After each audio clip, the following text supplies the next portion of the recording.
दोस्तों आज भी हम अपने उन सभी दर्शकों का नाम लेकर धन्यवाद करेंगे जिन्होंने हमारी इन कहानियों को सुना और उस पर अपनी कीमती राय दी। अगर आपको सच्ची घटनाओं पर आधारित हमारी ये कहानियां पसंद आ रही हैं तो हमारे चैनल को सब्सक्राइब करना बिल्कुल भी ना भूलें।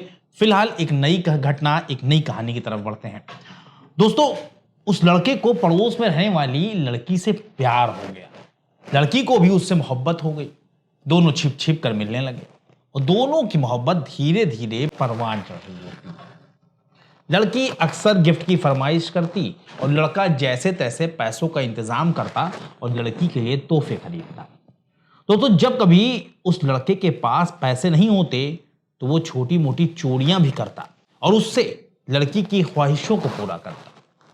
लेकिन फिर एक दिन दोनों के बीच कुछ ऐसा हुआ कि सुल्तानपुर जिला ही नहीं बल्कि पूरा यूपी हिल गया। तो जब एक दिन वो प्रेमी उस लड़की से मिलने पहुंचा तो वो लड़की किसी और से बात कर रही होती। लड़के ने उस लड़की से कहा कि तुम पैसे तो मुझसे लेती हो, तुम्हारा खर्च मैं उठाता हूं और तुम किसी और से बात करती हो। ये बात गलत है और तुम ये मोबाइल मुझे दे दो। मुझे देखना है कि आखिर तुम किससे बातें करती हो, आखिर कौन है वो जो हमारे और तुम्हारे बीच आ रहा है। दोस्तों, जिस पर वो लड़की अपने प्रेमी को झटक देती है और कहती है तुमसे कोई मतलब नहीं, मेरा मन, मैं जिससे चाहूं बात करूं। इन दोनों में उस रोज जमकर बहस होती है और फिर उस लड़की की बहुत ही बेरहमी से जान ले ली गई। उसका बेजान जिस्म उसके ही घर में पड़ा मिला। दोस्तों, और जब पुलिस ने मामले का खुलासा किया तो यकीन जानिए सभी के पैरों तले जमीन खिसक गई। आज इसी सच्ची कहानी से, इसी सच्ची घटना के माध्यम से हम ये समझने की कोशिश करेंगे आखिर उन दोनों के बीच ऐसा क्या हुआ था जो एक प्रेमी अपनी प्रेमिका का कातिल बन गया। दरअसल ये मामला सुल्तानपुर जिले से आया। यूपी का जिला है सुल्तानपुर और वहीं पर एक थाना पड़ता है कूड़ेभार। कूड़ेभार थाने से करीब 1.25 किलोमीटर दूर एक गांव मौजूद है। दोस्तों, यहाँ हमने उस गांव के नाम को गोपनीय रखा है ताकि उस लड़की की पहचान को भी गोपनीय रखा जा सके। इसी गांव में लड़की अपने दादा के साथ रहती। वो कक्षा 9 की छात्रा होती है। उसके 5 भाई बहन होते हैं जिसमें वो तीसरे नंबर पर होती है। परिवार के बाकी सदस्य दूसरे गांव में होती है और ये लड़की अपने दादा दादी के साथ यहां पर है। बात गुजरे 30 दिसंबर की है। दोस्तों, लड़की के दादा किसी काम से घर से बाहर जा रहे होते हैं। वो लड़की से कहते हैं बिटिया मैं जा रहा हूं, तुम परेशान ना होना, रात होने तक मैं वापस आ जाऊंगा। दोस्तों, जिस पर वो लड़की कहती बाबा आप परेशान ना हो, आराम से जाइए और मैं घर बंद करके अंदर रहूंगी, कोई दिक्कत वाली बात थोड़ी है, कुछ जरूरत होगी तो मैं आस पड़ोस में बात कर लूंगी, ले लूंगी उनसे। दादा भी बेफिक्र होकर घर से निकल गए। अब लड़की घर में बिल्कुल अकेली होती है। इसी दौरान गांव में ही रहने वाला विनीत आ धमका और विनीत ने उस लड़की के साथ जबरदस्ती करनी शुरू कर दी। जबरदस्ती इस आलम तक गई, इस हाल तक पहुंच गई कि नाकाम होने पर विनीत ने उस लड़की का चाकू से गला रेत दिया। दोस्तों, ये एक अनुमानित कहानी शुरुआत की होती है जब पुलिस ने मुकदमा दर्ज किया। लड़की की चीख पुकार सुनकर आसपास के लोग भागकर उसके घर पहुंचे। तब तक विनीत फरार हो चुका होता है। परिवार और पड़ोसी लड़की को घायल हालत में सामुदायिक स्वास्थ्य केंद्र लेकर पहुंचे जहां डॉक्टरों ने उसे मृत घोषित कर दिया। वहीं सूचना पर पुलिस पहुंची और पुलिस ने अपनी तफ्तीश शुरू की। मौका वारदात पर जब पुलिस ने मौका मुआयना किया तो कमरे के अंदर से कागज का टुकड़ा मिला जिस पर विनीत का नाम लिखा होता है। साथ ही लिखा होता है कि इसी ने सब कुछ किया है। पुलिस ने विनीत की गिरफ्तारी के लिए तमाम कोशिशें शुरू कर दी, लेकिन विनीत लगातार पुलिस को चकमा देने में कामयाब हो जाता। लेकिन फिर आखिरकार मुठभेड़ के बाद पुलिस ने विनीत को दबोच लिया। दोस्तों, मुठभेड़ के दौरान विनीत के पैर में गोली लगी जिससे वो घायल हो गया। विनीत की गिरफ्तारी के बाद पुलिस ने उससे पूछताछ शुरू की तो कई चौंकाने वाले खुलासे हुए।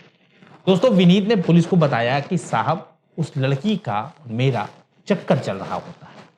मैं मेहनत मजदूरी करता और कभी कभी छोटी मोटी चोरियां भी करता जिससे मैं पैसों का इंतजाम करके अपनी उस प्रेमिका की डिमांड पूरी करता रहा, लेकिन वो मुझे धोखा देती रही। जिससे पुलिस वालों ने पूछा धोखा, कैसा धोखा? विनीत ने पुलिस को बताया कि साहब वो किसी और लड़के से बात कर रही होती है। मैं 27 दिसंबर को जब उससे मिलने गया तो भी वो किसी और लड़के से फोन पर बात कर रही होती है।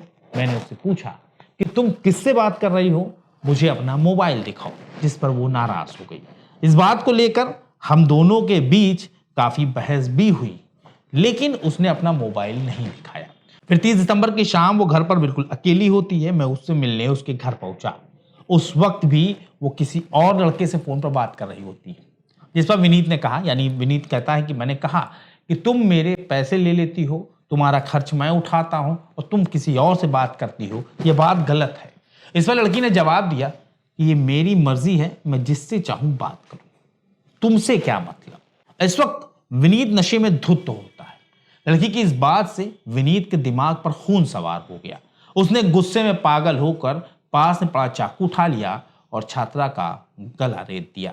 चाकू जैसे ही गले पर चला तो लड़की के गले से खून की धार चलने लगी। लड़की के गिरते ही विनीत हड़बड़ा गया। उसे कुछ समझ में नहीं आया तो उसने बगल में ही पड़ी, पास में पड़ी चारपाई जिसमें मच्छरदानी लगी थी, उसी पर उस लड़की को लिटा दिया और वो मौके से फरार हो गया। हालांकि अब पुलिस ने आरोपी विनीत को गिरफ्तार करते हुए सलाखों के पीछे पहुंचा दिया है और वो अब अपने अंजाम को भुगत रहा है।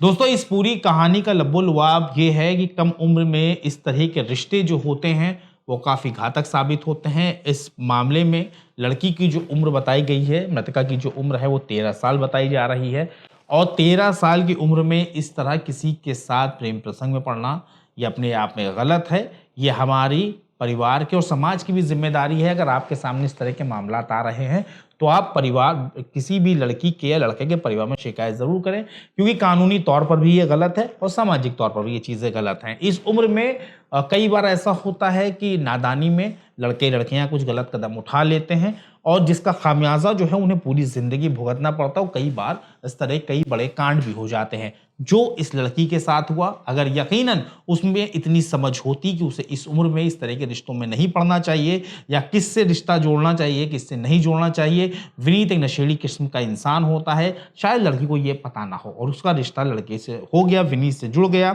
और जब लड़की ने विनीत कि मनमर्जी चीज़ों को नहीं किया, वो उसके खिलाफ जाने लगी, तो विनीत ने उसी नशे में धुत होकर लड़की की जान ले ली। अब ऐसे में अगर परिवार पूरी तरह से उस लड़की का ख्याल रखता और उसे विनीत से दूर रखता और या उस लड़की के अंदर इतनी समझ होती कि उसे विनीत जैसे लोगों से दूरी बनाकर रखनी चाहिए, तो यकीनन ये कांड ना होता। अब हमारे उन दर्शकों का नाम जिन्होंने हमारी खबरों को देखा और उस पर अपनी कीमती राय दी, इस लिस्ट में सबसे पहला नाम लखनऊ के रिया सिंह का, आपका बहुत बहुत शुक्रिया।